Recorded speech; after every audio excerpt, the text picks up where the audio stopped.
ចូលមកដល់ខ្លាំងទ្វារប្រាសាទអង្គរធំអង្គរធំគឺជាទីក្រុងចុងក្រោយបង្អស់នៃសម័យអង្គររហូតដល់សតវត្សទី15អង្គរធំគឺជាទីក្រុងដ៏អស្ចារ្យមួយនិងជាកន្លែងសាសនានិងរដ្ឋបាលនៃចក្រភពខ្មែរជាទីក្រុងរបស់ព្រះបាទជ័យវរ្ម័នទី7គ្រិស្តសករាជ1181គ្រិស្តសករាជ1181 1220កំពែងព័ទ្ធជុំវិញអង្គរធំគឺតំណាងឲ្យជញ្ជាំងថ្មជុំវិញផែនដីនិងជាភ្នំព័ទ្ធជុំវិញភ្នំព្រះសុមេរុរីឯគូទឹកព័ទ្ធជុំវិញគឺតំណាងឲ្យសមុទ្រកំពែងព័ទ្ធជុំវិញមានប្រវែង3គីឡូ4ជ្រុងសរុបគឺ12គីឡូម៉ែត្រនិងមានកម្ពស់8ម៉ែត្រកំពែងព័ទ្ធជុំវិញមានប្រវែង3គីឡូម៉ែត្រ4ជ្រុងសរុបគឺ12គីឡូម៉ែត្រ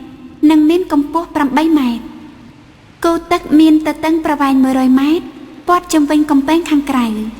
ទីក្រុងនេះមានផ្លូវចូលចំនួន5ទៅតាមទិសនីមួយៗទ្វារខ្មោចនៅទិសខាងកើតទ្វារដីឆ្នាំងនៅទិសខាងជើងទ្វារតាកែនៅទិសខាងលិចទ្វារទន្លេអ៊ំនៅទិសខាងត្បូងបូកបន្ថែមនឹងទ្វារជ័យស្ថិតនៅទិសខាងកើតចំពីមុខព្រះបរមរាជវាំងក្នុងគោបុរៈនៃទ្វារចូលតែមានលក្ខណៈសាមញ្ញ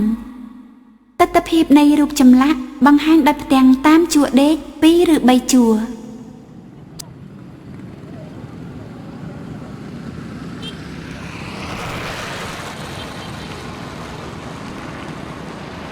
ចា៎នៅក្នុងអង្គរធំមានប្រាសាទបុរាណជាច្រើននៅបន្តគ្នាជាហូរហែជាមួយគ្នានេះផងដែរក៏មានភ្ញៀវទេសចរច្រើនអ្នកធ្វើដំណើរតាមម៉ូតូកង់3ច្រើនគ្រឿងចូលមកទស្សនាប្រាសាទខ្លះទៅខ្លះមកមានភាពអ៊ូអរក្រៃលែងជាពិសេសភ្ញៀវទេសចរទាំងអស់សុទ្ធសឹងតែមានទឹកមុខសប្បាយរីករាយគ្រប់គ្នា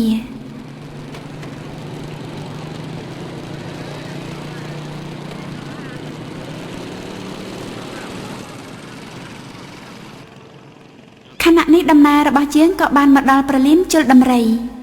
ថិតនៅខាងមុខនៃគោបុរៈខាងកើតនៃកំពែងព្រះបរមរាជវាំងប្រលាននេះក៏សាងឡើងនៅចុងសតវត្សទី12ដោយព្រះបាទជ័យវរ្ម័នទី7នៅទីនេះមានរូបចម្លាក់ដំរី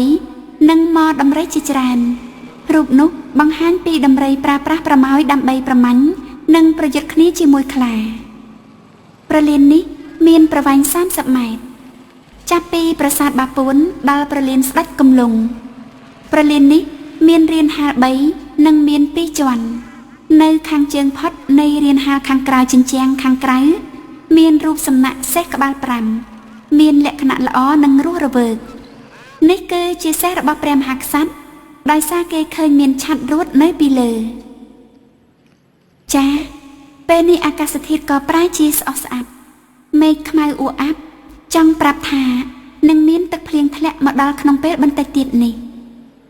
ក្រុមការងារយើងក៏ប្រញាប់រត់រះបន្តដំណើរទៅមុខទៀតយើងបានធ្វើដំណើរសម្ដៅទៅទិសខាងកើតក្នុងបំណងចាក់ចេញពីអង្គរធំនៅតាមផ្លូវធ្វើដំណើរ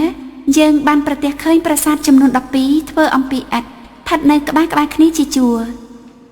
អ្នកខ្លះហៅប្រាសាទនេះថាប្រាសាទនាង12ប៉ុន្តែបើផ្អែកទៅតាមឯកសារបានឲ្យយើងដឹងថាប្រាសាទនេះមានឈ្មោះថាប្រាសាទសូត្រព្រាត់មានទីតាំងស្ថិតនៅតាមផ្លូវទៅទ្វារជ័យនៅទល់មុខព្រះបរមរាជវាំងចា៎នៅពេលនេះដំណក់ទឹកភ្លៀងក៏បានធ្លាក់ស្រេចស្រពមកលើទឹកដីអង្គរស្របពេលដែលដំណើររបស់យើងបានចាក់ចេញផុតពីអង្គរធំបន្តធ្វើដំណើរតាមផ្លូវវងតូចសំដៅទៅកាន់ប្រាសាទតាព្រំនៅពេលដែលយើងមកដល់ផ្លូវចូលទៅកាន់ប្រាសាទតាព្រំផ្ទៃមេឃក៏ប្រែជាស្រឡះល្អពេលនោះក៏មានភ្ញៀវទេសចរបរទេសជាច្រើនអ្នកចាក់ចេញពីម៉ូតូកង់3ដើរសំដៅទៅរកប្រាសាទនៅទីនេះមានភាពអ៊ូអរគួរឲ្យកត់សម្គាល់មានម៉ូតូកង់3និងឡានដឹកភ្ញៀវទេសចរជាច្រើនគ្រឿងចតឈប់ត្រៀបត្រានៅតាមដងផ្លូវលាយឡំគ្នាជាមួយនឹងបងប្អូនប្រជាពលរដ្ឋយើងនៅលក់ដូរត្រៀបត្រាផងនោះទីនេះក៏ក្លាយជាទីប្រជុំជនមួយដ៏កុះករ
ត្រូវមើលងាយ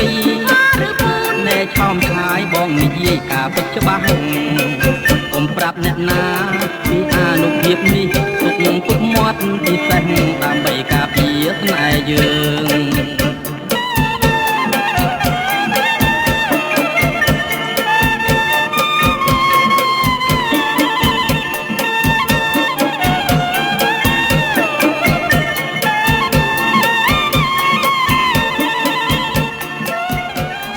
ក្រុមការងារជាងខ្ញុំក៏បានចាក់ចេញពីរថយន្តទាំងអស់គ្នាធ្វើដំណើរថ្មើរជើងសម្ដៅទៅកាន់ប្រាសាទចា៎នៅមាត់ច្រកចូលទៅប្រាសាទមានបងពីកាមួយក្រុមអង្គុយប្រគំភ្លេងប្រពៃណីពីរោះរងំ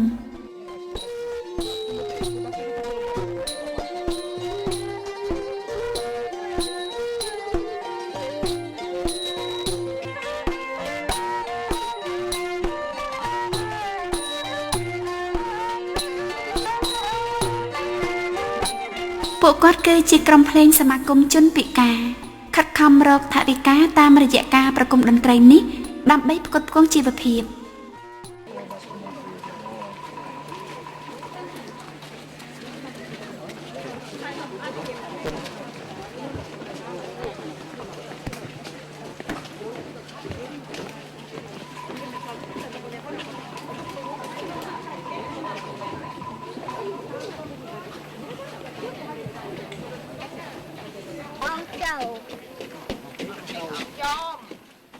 ចា៎ធ្វើដំណើរតាមផ្លូវលំដែលមានអមតែដោយព្រឹក្សាតូចធំជាហូហែបន្ទាប់មកដើរឆ្លងស្ពានឈើមួយខ្សែទៀតយើងក៏បានចូលមកដល់ប្រាសាទមួយដ៏ល្អវិចិត្រស្ថិតនៅចំកណ្ដាលព្រៃ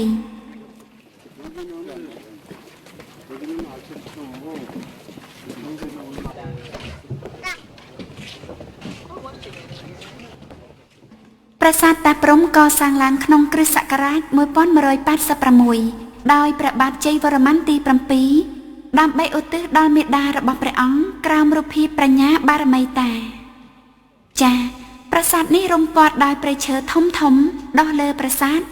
និងមានកំពែងជាប់នឹងកំពែងបន្ទាយក្តីផ្នែកពីរជាប់ប្រាសាទតាព្រហ្មកសាងឡើងពីថ្មភក់និងថ្មបាយក្រៀមមានកំពែង5ជាន់និងមានប្រាង្គប្រាសាទចំនួន39កំពែងខាងក្រៅរបស់ប្រាសាទមានប្រវែង700ម៉ែត្រគុណនឹង1000ម៉ែត្រនៅខាងជើងគោបុរៈខាងកើតនៃកំពែងខាងក្រៅមានអគាររបាំមួយប្រាសាទនេះក៏ត្រូវគេចាត់ទុកផងដែរថាជាសាកលវិទ្យាល័យផ្នែកវិទ្យាសាស្ត្រដែលក្រោមការគ្រប់គ្រងរបស់ក្សត្រីឥន្ទ្រទេវីសិលាចារឹកនៅលើប្រាសាទបានបញ្ជាក់ប្រាប់អំពីទំហំនិងមុខងាររបស់ប្រាសាទតាព្រហ្មមាន3140ភូមិនិងមានមនុស្ស79365នាក់មើលថែប្រាសាទរួមមានរាជគ្រូ18នាក់មន្ត្រីមាន2740នាក់ជំនួយការ2202នាក់និងអ្នករបាំ615នាក់ចំណែកទ្រព្យសម្បត្តិប្រាសាទមានចានមាសមានទម្ងន់ជាង500គីឡូក្រាមមានពេជ្រ35គុយខ្យង40,620ត្បូងមានតម្លៃ4,540ស្បៃពីប្រទេសចិន876សូត្រ512និងក្លោះ523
នៅពេលនេះក្រុមការងារយើងខ្ញុំក៏បានចាក់ចេញពីប្រាសាទតាព្រំក្រោមផ្ទៃមេឃស្រឡះស្រទុំត្រជាក់ក្នុងបរិយាកាសដ៏សែនមនោរម្យវិលត្រឡប់មកដល់ផ្លូវវងតូចវិញយើងឃើញមានប្រាសាទបុរាណស្ថិតនៅដង្ហែគ្នាជាបន្តបន្ទាប់តាមបណ្ដោយផ្លូវទិដ្ឋភាពអច្ឆរិយៈដ៏អស្ចារ្យនេះបានអូសទាញដួងចិត្តយើងគ្រប់គ្នាឲ្យធ្វើដំណើរចូលទៅទស្សនាប្រាសាទមិនអាចខកខានបានចា៎ប្រាសាទមួយនេះមានឈ្មោះថាប្រាសាទចៅសាយទេវតាកសាងឡើងនៅចុងសតវត្សទី11និងដើមសតវត្សទី12ដោយព្រះបាទសូរ្យាវរ្ម័នទី2សម្រាប់ឧទ្ទិសដល់ព្រហ្មញ្ញសាសនាបច្ចុប្បន្នប្រាសាទចៅសាយទេវតាមានការខូចខាតអស់ជាច្រើនធ្វើឲ្យយើងមានចិត្តរន្ធត់សោកស្ដាយយ៉ាងខ្លាំងចា៎នៅក្នុងនាទីចុងក្រោយនៃដំណើរទស្សនាចររបស់យើងនៅលើទឹកដីខេត្តសៀមរាបនាពេលនេះផលិតកម្មសារិកា Entertainment សូមខន្តីអភ័យទោសពីសំណាក់សម្ដេចទ្រង់ឯកឧត្តមលោកជំទាវលោកស្រីអ្នកនាងកញ្ញានិងប្រិយមិត្តទាំងអស់នៅរាល់កំហុសឆ្គងដែលកើតមានឡើងជាយថាហេតុយើងខ្ញុំរងចាំទទួលនៅមតិរិះគន់កែលម្អដើម្បីស្ថាបនាដោយសេចក្តីសមនស្សរីករាយជាទីបំផុតពេលនេះនាងខ្ញុំជាអ្នកអត្ថាធិប្បាយព្រមទាំងក្រុមការងាររបស់ផលិតកម្មសារិកា Entertainment សូមគោរពថ្លែងអំណរគុណយ៉ាងជ្រាលជ្រៅចំពោះសម្ដេចទ្រង់ឯកឧត្តមលោកជំទាវលោកស្រីអ្នកនាងកញ្ញានិងប្រិយមិត្តទាំងអស់ដែលបានគាំទ្រនៅដំណើរទស្សនាចរជុំវិញប្រទេសកម្ពុជាដោយចំណាយពេលវេលាតាមដានទស្សនាទឹកដីខេត្តសៀមរាបនៅវគ្គមួយនេះតាំងពីដើមរហូតដល់ចប់សូមមេត្តាកុំភ្លេចរងចាំទស្សនាទឹកដីខេត្តសៀមរាបនៅវគ្គ2ជាបន្តទៀតជាមួយនឹងផលិតកម្មយើងខ្ញុំសូមគោរពជូនពរប្រិយមិត្តទាំងអស់សូមជួបប្រទះតែនឹងសុខភាពល្អសំណាងល្អកុំបីឃ្លៀងឃ្លាតឡើយសូមអរគុណ